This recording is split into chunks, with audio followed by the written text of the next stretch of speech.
This channel does not promote any violent, harmful, or illegal activities. All content provided by this channel is meant for an educational purpose only.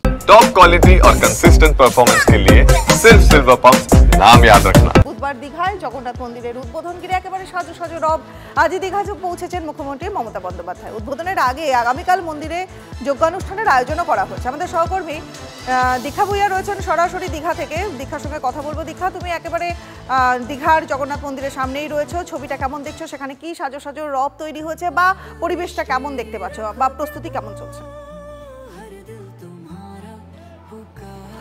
দেখো, আমরা ঠিক দীঘার যে মন্দির রয়েছে সেই মন্দিরের বাইরেই আমরা দাঁড়িয়ে রয়েছি।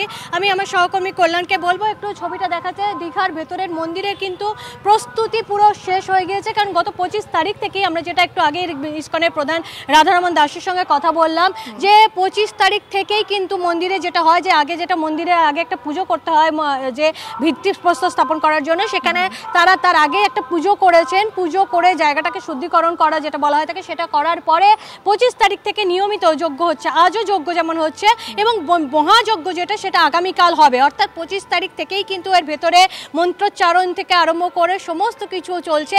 এবং আমরা জানি যে এখানে জগন্নাথ মন্দিরটা ঠিক পুরীর আদলেই তৈরি হয়েছে, অর্থাৎ পরপর যেমন পুরীতে যেভাবে মন্দিরের কাঠামোগুলো রয়েছে, অর্থাৎ পরপর এক একটা মন্দির রয়েছে, ভোগের মন্দির রয়েছে, তারপরে যেখানে ভোগ তৈরি হবে সেখানকার পরে হচ্ছে নাট মন্দির থাকে, তারপরে থাকে যেটা মূল যেটা গর্ভগৃহ, সেটা হচ্ছে ওই বড় যেটা গর্ভগৃহ, একদম পুরীর আদলে গর্ভগৃহটাও সেইভাবে করা হয়েছে। এবং এখানেও কিন্তু জগন্নাথ, বলরাম এবং সুভদ্রা সবই কিন্তু নিম কাঠে, তবে ধাতুরও একটি মেটাল অর্থাৎ মেটাল ধাতুরও জগন্নাথ দেবের মূর্তি থাকছে। সেগুলোর প্রাণ প্রতিষ্ঠা পরশু দিনে হবে, অর্থাৎ বুধবার দিনে হবে।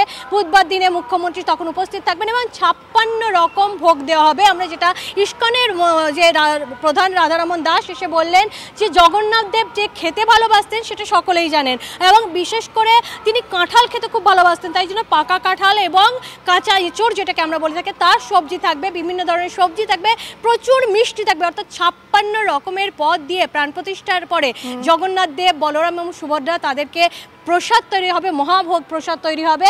এবং যে পুজোর আচ্ছা কিন্তু এখনো পর্যন্ত আমরা গতকালেও এসে দেখেছি, এবং পুরো চন্দননগরের আলোয় পুরো রাস্তা সাজিয়ে তোলা হয়েছে। নিরাপত্তা প্রচন্ড আঁটোসাঁটো রয়েছে, কারণ মুখ্যমন্ত্রী শুধু নিজে নয়, আরো বিশিষ্ট অতিথিরা রয়েছেন।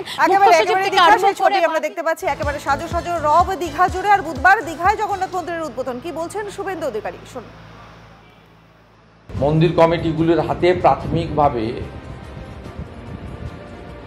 পুনর্নির্মাণের জন্য অর্থ তুলে দেওয়া হয়েছে। আগামী 30 তারিখ অক্ষয় তৃতীয়ার পুণ্য লগ্নে সকাল 10টার সময় পুরোহিতের মন্ত্রোচ্চারণের সাথে বিধর্মী জিহাদিদের হাতে এই মন্দিরগুলিতে যেভাবে অপবিত্র করার চেষ্টা হয়েছে তাকে সনাতনী প্রথা অনুযায়ী শুদ্ধিকরণের মাধ্যমে পুনর্নির্মাণের কাজ শুরু হতে চলেছে।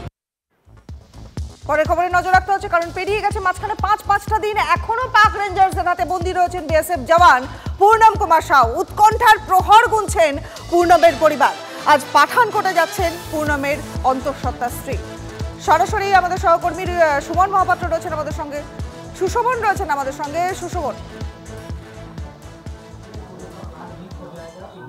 দেখো, আজকে তার স্ত্রী যাবেন মূলত পাঠানকোট যাবেন, একেবারে এখান থেকে বিমানবন্দর, তারপরে বিমান নিয়ে কিন্তু পাঠানকোট তারা পৌঁছাবেন। স্বাভাবিকভাবেই যেটা পরিবারের তরফ থেকে বলা হচ্ছে যে তারা পাঠানকোট যাবেন, সেখানে গিয়ে বিএসএফের যে ক্যাম্পে, ফিরোজপুরের যে ক্যাম্পে তিনি ছিলেন, সেই ক্যাম্পের যিনি আধিকারিক রয়েছেন সেই আধিকারিকের সঙ্গে কথা বলা হবে এবং আধিকারিকের সঙ্গে কথা বলে কিন্তু পুরো বিষয়টা জানার চেষ্টা করা হবে যে তারা এই যে খোঁজ খবরে কতটা অগ্রগতি পেয়েছেন। সেখানে যদি কোনো আশানুরূপ